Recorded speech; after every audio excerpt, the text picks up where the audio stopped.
السلام علیکم داملای شیرین سخن. این سوال از نام یک خواهر شماست. التماس به سوال من جواب گویید.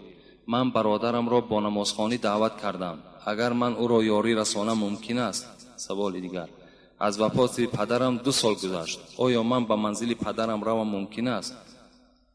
چنانه که میگویند رفتن زن به منزل ممکن نیست. التماس به من جواب پوره دهید. با احترام خواهر عزیز شما. شرکت شفافرما داروهایی را پیشنهاد میکند که برای بیماری‌های درونی و بیرونی انسان دوا بخشند. از قبیل فشار بلندی، گیمرید، بیماری‌های معده، روده، گرده، جگر، عضوهای هاضمه، درد گلو، راه نفس و غیره. اینچنین اگر شما بیماری‌های پوست دارید به مانند پسریاس، سفید شوی پوست، داغ‌های سیاه، پس داروهای شفافرما به شما کمک میرسانند. غیر از این اگر شما مشکل‌های اورولوژی و گینکولوژی داشته باشید پس به شرکت شفافرما مراجعت نمایید و اینچنین مشورت طبی بگیرید. همچنین برای زیاد کردن ریش و موی سر، با قوت کردن مردانگی، داروهایی را با نمود کپسول و روغنی که به صدها در دوا دارند پیشنهاد می‌نمایند.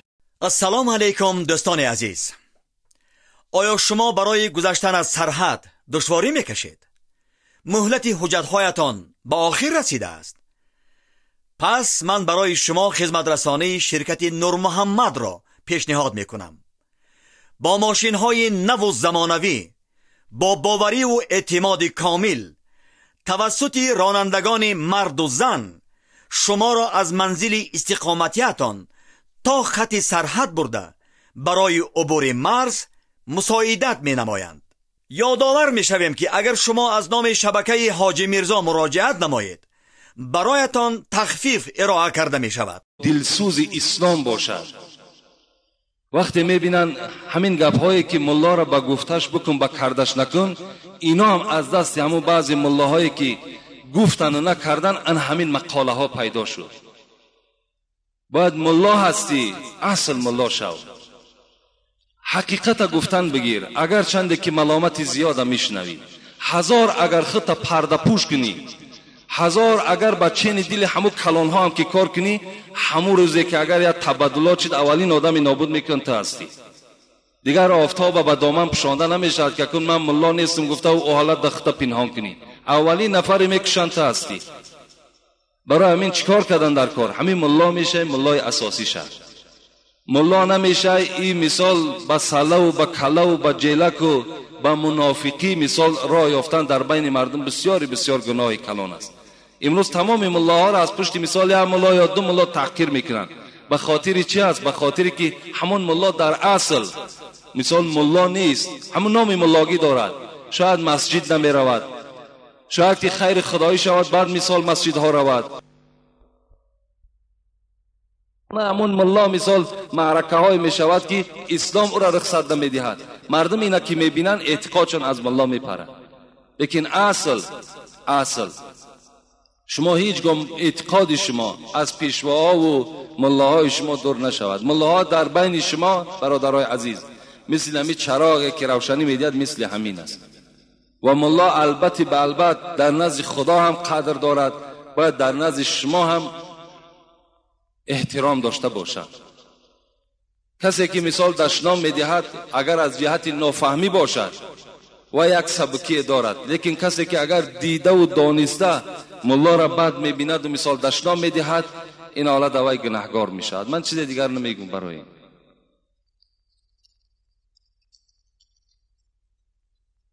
السلام علیکم و رحمت الله و برکاته. اکای حاجی میرزا، پیش از همه به شما عمر دراز و وطن صحت و دل بیغم خواهان هستم. من خیلی فخر میکنم که در شهر کولاب باستانی زندگی میکنیم و این خیل حاجی را صاحب هستیم. من از شما یک خواهش دارم که به سوال من پاسخ گردانید. در کتاب قرآن گفته شده است که بعد نماز بامداد، یعنی بعد از فرض نماز بامداد، یگان نماز نیست. اگر بعد نماز بامداد نماز نفل یا یگان نماز دیگر خوانی، این درست است یا نه؟ خواهش دارم این سوال را پاسخ گردانید. با احترام، من یک مخلص امر معروف شما هستم. یعنی من اول همون آیت می نویساندین که در کدام جای قرآن گفته است که بعد نماز بامداد دیگر هیچ نماز نیست. خوبش این میشد، لیکن بعد نماز فرض بامداد خواندن نمازهای نافله جایز نیست. یعنی نمازهای سنت، نمازهای نافله را خواندنش در مذهب ابو حنیفه جایز نیست خواندن تا آفتاب برآمدن. آفتاب که برآمد بعد نمازهای نافله را یعنی نمازهای زیادتی را خواندنش از روی مذهب ابو حنیفه چی می شود؟ جایز می شود. یعنی بعد نماز فرض تا برآمدن آفتاب اگر مثال شما اگر نماز قضایی خوانین باکی ندارد، نمازهای قضایی را خواندنش درست است باکی ندارد، یا نماز جنازه باشد باکی ندارد، یا سجده تلاوت برای 14 جای قرآن که سجده تلاوت دارد اگر ادا کنه باکی ندارد. فقط نماز نافله را یعنی نمازهای زیادتی که در مثال شکر وضو میخونین، تحیه مسجد میخونین و دیگر مثال در حق پدر و مادر، اینها را بعد فرض دیگر اجازت نمیتن. یعنی همین بعد صبح که دمید فقط سنت و فرض هم بامداد خوانده میشود خلاص. نمازهای نافله فقط تا دم صبح است. صبح که دمید اینها را دیگر خواندنشان از روی مذهب ابو حنیفه جایز نمیشود. السلام علیکم داملای عزیز، من شنیدم که نماز قضا شود فرض میخوانی سنت نمیخوانی، درست است؟ البته نماز که قضا شد فقط همون فرضاش هم میخوانین و دیگر سنت نمیخوانین. یعنی فرضها قطعی نماز ویتر خوانده میشود و خلاص، دیگرهاش خوانده نمیشود.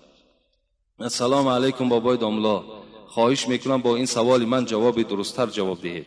اگر پدر پسر را بگوید که به بازار رو، پسر بگوید که وقتی نماز شده است من به نماز می روم، آیا این ناگپگیری می شود؟ البته مثال پدر و مادر پیش از آنه که مثال فرزند پای کار میگیرن، اگر فرزند گوید که مثال پدر وقتی نماز شد من باید که رفته اول نماز خوانم بعد از پای مثال سخن شما شوم، پدر گوید میلش بچم همراه بچه خود باید که به مسجد آمدن نماز خواند، این افضلتر و بهترتر است. لیکن اگر ضرور باشد پدر بیمار است یا دیگر مثال وقتی فرزند نماز خواند بعداً مثال شاید که یگان فلاکت و یگان بیماری پدر زیاد شود یا یگان تشویش باشد، این صورت فرزند سخن پدر مثال قبول میکند به مسجد نمیاد و رفته از پای مثال همان بازاری پدرش میشود. لیکن اگر هیچ مثال کار نباشد، هیچ مثال تشویش نباشد، بیماری نباشد، باز بازم این پدر گوید که بگذار همون مسجد از پای مثال سخن من شو، اینجا هم از پای سخن پدر میشه لیکن گناهکار پدر است. دوم الله اکبر چند معنا دارد؟ خیمون الله اکبر از همه معنای مثال ساده و عیانش همین است که خدا بزرگ است. الله اکبر این بزرگی را میدهد، خدا بزرگ است. از همه ساده و عادیش همین است. السلام علیکم داملای عزیز، بجای برابرم از نام یک مخلص شما. داملای عزیز و بجام برابرم از نام یک مخلص شما. یکم بعد سنت پیشین تا انتظار جماعت فرض نفل گزاریدن ممکن است یا نه؟ اگر گذاشت چی می شود؟ یعنی بهترش که نگذارد. مثال سنت پیشین که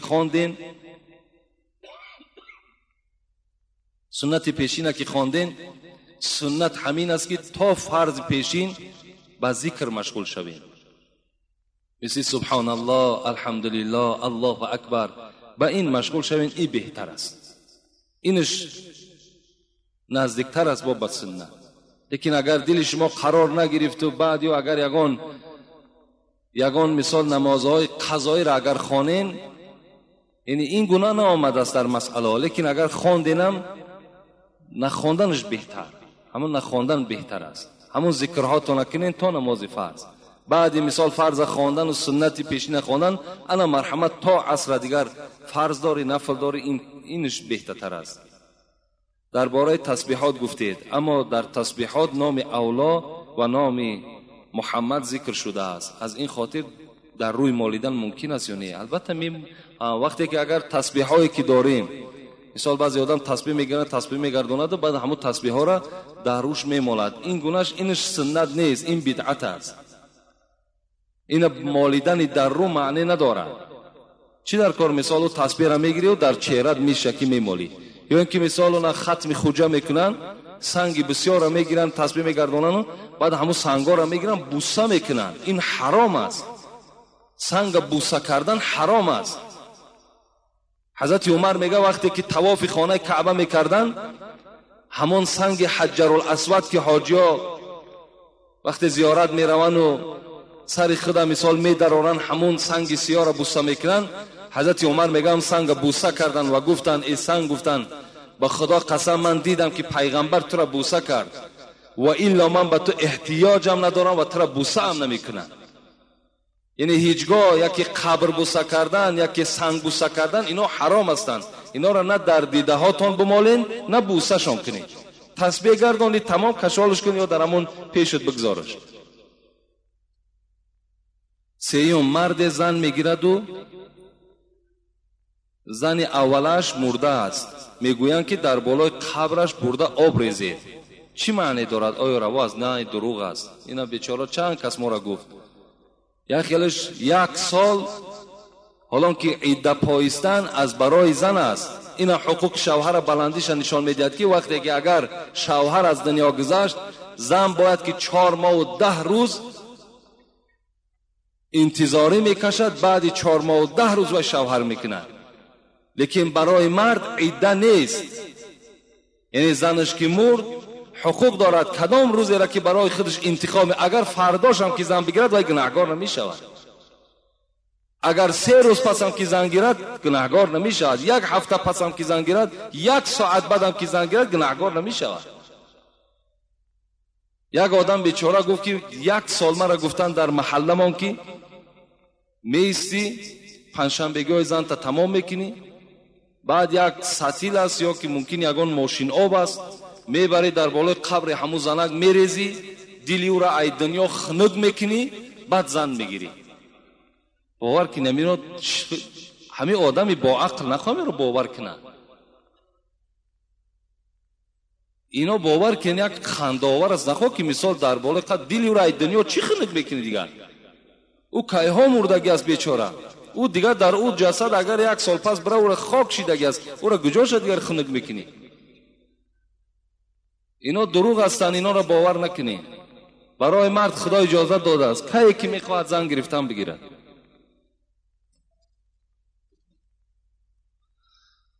السلام علیکم و رحمت الله و برکاته. ما یک گروه به نماز جماعت خانی به کلاب می آمدیم. مرد قرآن خانه به ما چنین گفت که سگ ما و جای دیگر می جکیم. چی می شود بابای داملو؟ مرا با تمسخر کردن شما در حق همین خیل آدم چی می گویید؟ با سلام یک گروه مخلصان شما. یک قرآن خان بیچاره بسیاری قرآن خانی هستند که رسول اکرم میگوید بسیاری قرآن خانی هستند که همون قرآن به اونها لعنت میگوید. اگه قرآن خانی دلیل او را ندارد که تو را از نماز جماعت آمدن من میکنه. برادرها از دوشنبه می آیند، از حصار می آیند، با امید ثواب می آیند که چند قدر راه زیاد طی کنیم و امر معروف گوش کنیم تا که در نامه اعمال ما خداوند ثواب بنویسد. خدا رحمت کند. محمد صاحب ایرانی را میگوید در سخن گفتن خطای جاهلان پیدا شود، تیر کج چون از کمان بیرون رود رسوا شود. همین آدم جاهل از سخن گفتنش الک شما میفهمید. همین سخنی که وای گفت این علامت جاهلی وای نشان میدهد، علامت بیعقلی و بیعلمی همون آدم نشان میدهد که یک آدمی که سعی دارد کوشش دارد که رفته در یک مسجد نماز جماعت خوانم، امر معروف گوش کنم، با این گونه مثال سخنهای قبیح پیش راه او را میگیرد. محمد صاحب ایرانی میگوید مخور صاحب، خدا رحمتش کند، کلیاتش نزد ما هست، مخور صاحب فریب فضل امامه زاهد. امامه زاهد گفته سله را میگن، میگد که از همه سله دارا فریب سله دارا نخور. میگد مخور صاحب فریب فضل، فضل گفته سله کلان میگن، مخور صاحب فریب فضل امامه زاهد که در گنبد ز بیمغزی صدا بسیار میپیچد. همین گنبز ابین میگه یک گنبز کلانه که درش خالیه، ها بگو ده بار ها ها ها میگن.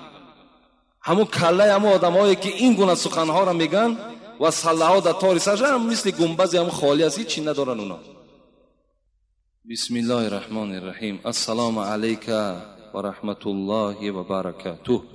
اکای حاجی، اول بخشید از شما در رضا بودن پدر و مادر یک چند سخنهای مبارک میگفتی. این سوال اولی من است. دوم، معلمانی که از خوانندگان یا اونیورسیته یا کالج از اگزمین یا زچات پول میگیرند، آیا برای مسلمان این حرام است یا نه؟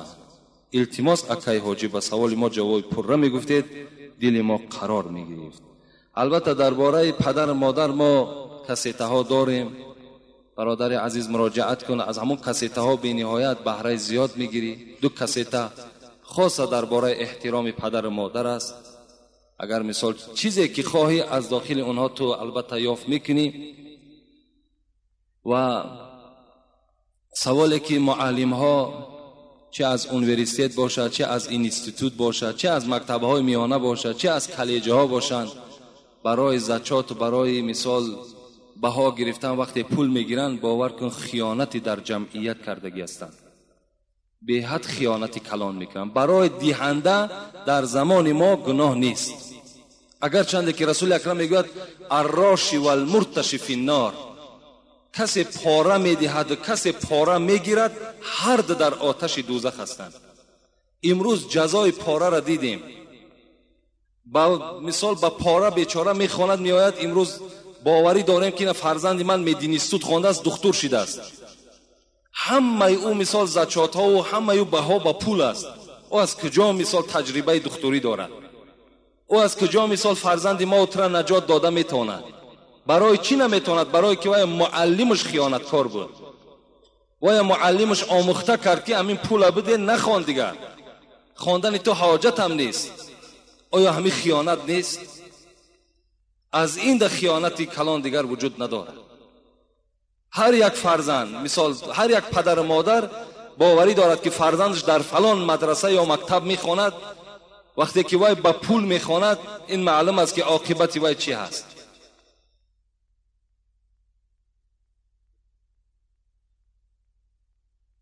و البته آدم دهنده در این زمان ما گناهگار نمی شود، زیرا اگر حاضر ما فرزندا مانده از جهت فرزندا ما پاره ندهیم و دیگر داخل نمیکنند. فرزند ما دیگر در او یونیورسیته یا که در مثال همون مدینیستود خوانده نمیتوانند تا اگر پاره ندهیم. امروز پاره ما میدهیم، لیکن همون گیرنده ها گناهگار هستند، دهنده ها گناهگار نیستند. بسیار عملی زیشت است. شهر دوشنبه، بوربت 56 صنوبر. السلام علیکم داملای عزیز و محترم حاجی میرزا، اینا بر ما دادن. من با همراهی خواهرانم از دوشنبه آمدیم و امروز به دیدار شما رسیدیم. ما در خردسالی امان از پدرمان جدا شدیم. پدرمان را ماشین زد و او مرد. مادرم که الحال جوان است و شوهر برآمد و از آن شکرانه میکنم که او بسیار آدمی خوب است و امروز که من 14 ساله نماز میخوانم. از شما داملای عزیز التماس میکنم که مرا و خواهران مرا و پدر و مادر مرا دعا کنید. خدای مهربان این خواهر اسلامی را همراه همه خواهرها و پدر و مادرش خدایا مغفرت گناه بکنی و مراد و مطلب هاشون خدا حاصل کنی. آمین یا رب العالمین. یک سوال بود بسیار از ما خواهش سخت کرده بودن از دوشنبه. السلام علیکم داملای شیرین سخن. این سوال از نام یک خواهر شماست. التماس به سوال من جواب گویید. من برادرم را با نمازخوانی دعوت کردم. اگر من او را یاری رسانم ممکن است؟ سوال دیگر. از وفات پدرم 2 سال گذشت. آیا من به منزل پدرم روم ممکن است؟ چنانه که میگویند رفتن زن به منزل ممکن نیست. التماس به من جواب پره دید. با احترام خواهر عزیز شما. البته میتوانید شما اون برادری که دارین یا پدری دارین شما نمازخوان کنین، در نماز یاردم کنین، این باکی ندارد. این البته ثواب میگیرین، لیکن به سر منزل پدر و مادر رفتن، اگر چنده که حدیث ها برای رفتن هم هست، مثال سخن فقها هم برای اجازت هم رفتن هست، لیکن الحال عالم های بگیم آخیر یعنی معاصر حاضره ما و شما اجازت ندادند که زنها به سر منزل ها روند یا به زیارت مزارها روند. یعنی این ده اجازت ندادند. گفتن نرفتن زن برای منزل، برای دعا کردن، مثال برای اولاد اجدادش به قبرستان ها، این بهتر است. از این خاطر همون خواهری که مثال میخواهد در حق پدر و مادر دعا کند، افضل و بهتر همین است که در خاندان دو رکعت نماز خوان در حق پدر و مادر ببخش. انشاءالله این بهتر است و این ثوابش زیادتر است.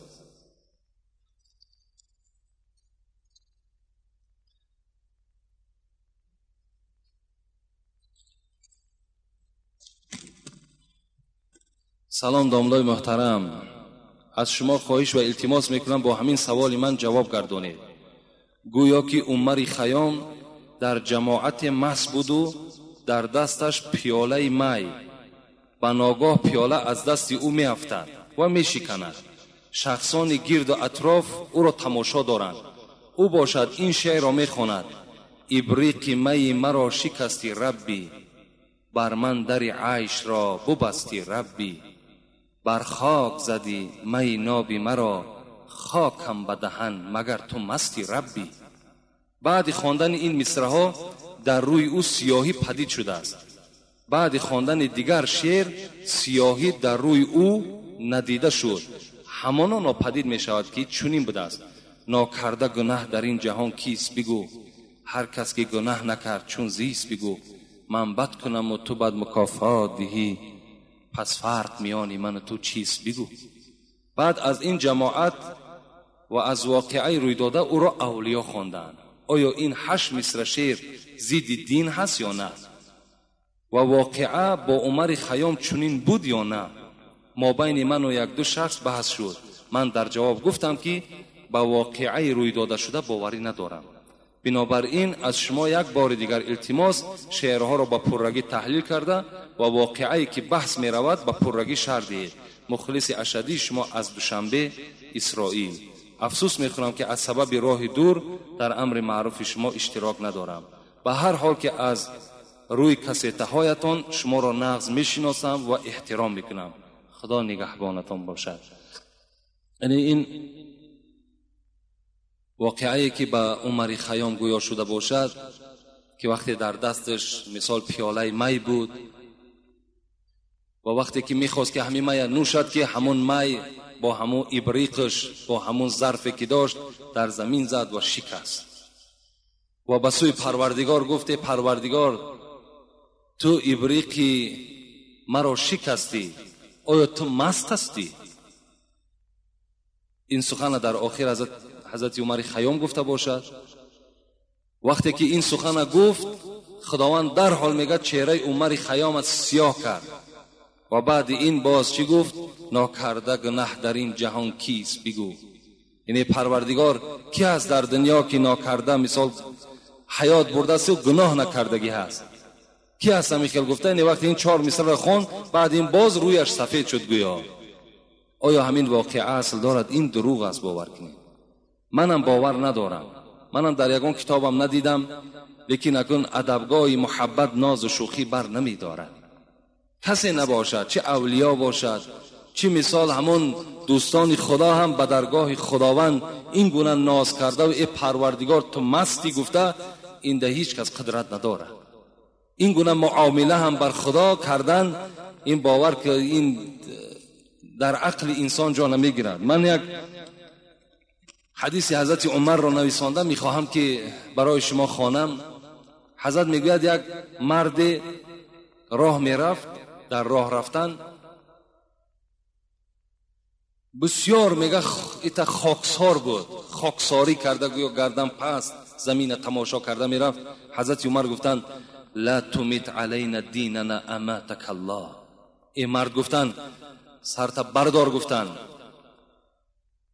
تو آدم مسلمان هستی، تو خطا یک باتر بگیر، یک آدم با قوت بگیر. گفت دین اسلام را بر ما نمیران، گفت خدا ترا هلاک بگردانه. یعنی چند قدر مثال راست باش گفته است. خطا همچه خاکسار این ذلیل نگیر.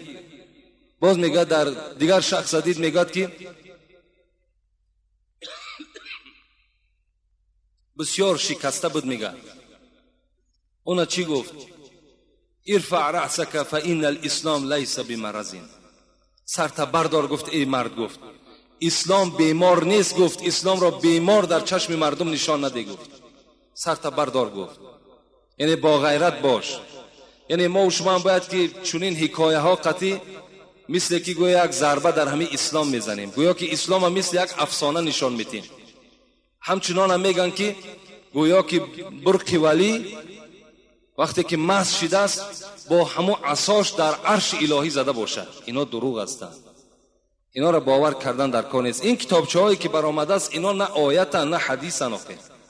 در یگان کتاب معتبر آمدگی نیست که مثال حضرت برق در عرش پروردگار با تیاقی خود زده باشد و گفته باشد که خداوند یعنی چی پیشنهاد کرده است یک دوزخ گویا که نابود کرده باشد. اینا افسانه هستند. اینا را باور کردن در کار نیست. اینا مثل همونا هست. یعنی هیچ وقت عمر خیام بسیار فیلسوف کلام بودند، بسیار آدم خدا ترس بودند و عرق نوش نبودند. برای چی عرق نوش نبودند؟ زیرا حضرت حافظ بینین در مصرع شعریش میگه المنت لله که دری میکده باز است، زان رو که مرا بر در او روی نیاز است. خمها همه در جوش و خروشند ز مستی، آن می که در آنجاست حقیقت نه مجاز است. از وی همه مستی و غرور است و تکبر، و از ما همه بیچارگی و عجز نیاز است.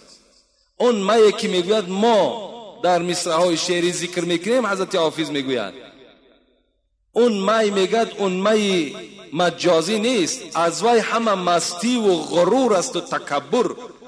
این می مجازیه که این می که مردم در دکانها میفروشن و مینوشن، اینا میگه از اینا فقط غرور تکبری مثال و خاری و ذلت است و از ما همه بیچارگی و عجز نیاز است. آن می که ما میگویم در مصرع‌های شعری همه این عاجزی را نشان میدهد، همه این یک سرخمی ما نشان میدهد. این می ما اون می نیست میگوید. از این خاطر اون می که عمر خیام هم ذکر کرده است اون می همش عشق خداوندی هست، همه او عشق اسلام است، نه این می اساسی که مثال امروز مردم آیا می نوشن. السلام علیکم استاد عزیز. اگر در پهلویت زنت یا خواهرت یا ینگت نماز خواند نماز فاسد می شود یا نه؟ این اگر در خانه شما نماز می خوانین، یکی مادر در پهلوت نماز می خواند، زن در پهلوت نماز می خواند، ینگت در پهلوت نماز می خواند، خارزاد در پهلوت نماز می خواند، اینا در 4 شرط است. یکم شرط چی است؟ یکم نماز هر دی شما یک نماز باشد. مثال اگر هر دو نماز پیشین میخونین اون کس در تو اقتدا کردگی باشد. یکم شرطش در پهلوی تو میسد در تو اقتدا میکنه، تو امام میشوی و وای مقتدی. دوم نماز رکوع سجود دار باشد، یعنی نماز جنازه نباشد، نمازایی که رکوع سجده دارن مثل نماز پیشین. سیوم زن اهل شهوت باشد، یعنی زن پیرانسال نباشد، زن جوان باشد. چهارم شرط این که بین تو و بین زن یگان حائل نباشد، یعنی یگان چیز ستره نباشد. این صورت اگر در پهلوی تو ایستاده نماز خواند نماز تو را فاسد میکند. اگر مثال زنی تو هست خواهری تو هست در پهلوی تو میستاده با تو اقتدا میکند، لیکن برابری تو میستاد در یک نمازین. دوم این که همون زن جوان است. سوم که نماز رکوعدار است. چهارم که بین تو و بین او یگان پرده نیست. این حالت اگر در پهلوی تو نماز خواند نماز فاسد میکند. لیکن اگر وای جدا نیت کند تو جدا نیت کنی اینجا در نماز شما فاسد نمیشد، اگرچه در پهلوی شما هم که ایستاد. فهمیدین شرطی مسئله؟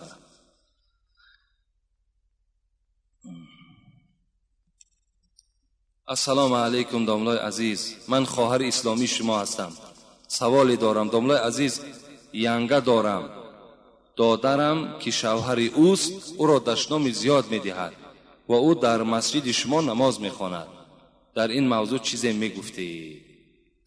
یعنی این برادری که عائله خودش دشنام میداده است، یعنی البته ما در این بابها صحبت داشتیم و باز میگم که البته یک حق زنها بالای مردها این است که ولا تقبح، گفتن پیغمبر شما زنها را دشنام ندهید، یعنی دشنام های قبیح نکنید. با زنها مثال با معامله خوب زندگی کنید. لیکن از همه امون زنها خواهش میکنم که مردها را تا همون حد نیارن که مثال همون مردها اونها را دشنام دهند. بسیارتر عیب زنها میشود. یعنی چنان معامله میکنن، چنان رفتار میکنن که همون عصب مرد ویران میشود و در حال باید دیگر کار اولش چی است؟ همون دشنام دادن است. اول از خواهرای عزیز التماس میکنم که مثال دائم کار کنن که اونها مهربان باشند.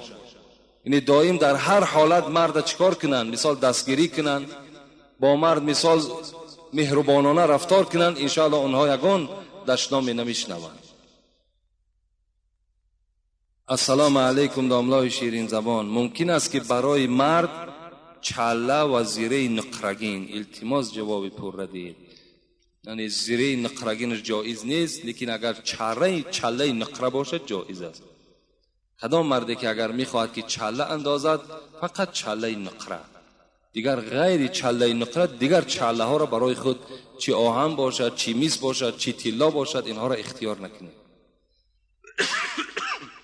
از همه بهتر همین است که ترک چله کنید.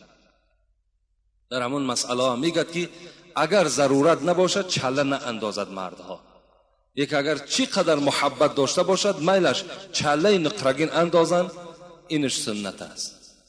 لیکن اگر ضرورت نباشد باقی ندارد، دیگر حاجت هم نیست که شما مثال همون چله استفاده کنید.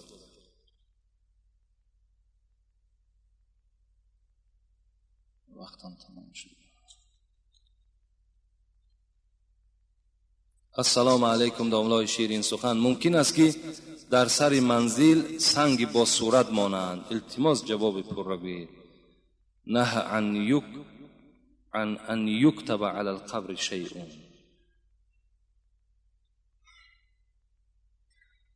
یعنی در سر قبرها سنگ با صورت ماندن یا سنگی که اگر در او چیزی نویسانده باشد، اینها را پیغمبر نهی کردند که در سر قبرها شما سنگهای صورتدار و سنگهایی که مثال در اون مصرعهای شعری و دیگر تولد و دیگر نویسانده هستین، اونها را پیغمبر یعنی نویساندن در سنگها را منع کردگی هستند در حدیثا. از این خاطر همون سنگی که میبرین میمانین میلش همون را گذاریم برای یک نشانه در بالای همون قبر مثال پدرت مادرت بگذار ایستاد. لیکن دیگر باید مثال نقش نگار کردن و اطرافی او را مثال دیوال کردن دیگر اینهاش رخصت نیست در اسلام. همه اینا اسراف میشود. بسیار خوب میشه در همون نزد درخت مثال هم پدرت مادرت یک درخت بشینان، یک درخت شینان امرا آب ته مثال همون سبز شود، دایی مثال هم ذکرگو میشود، هم یک یاردمچی برای همون قبر پدر مادر شما میشود. این بهتر است از این قدر مثال عمارت هایی که در بالای قبرها میکنید. امروز باز این حکومت خودش به ذمه گرفته است مثال آبادی قبرستان ها را همون خودشان میکنن، آینده آیسته آیسته درخت هم میکنن، راه هم میکنن، البته آباد میشن. حاجت دیگر به همین سنگ های نویساندن و صورت کردن ما و شما نیست. و آخر دعوا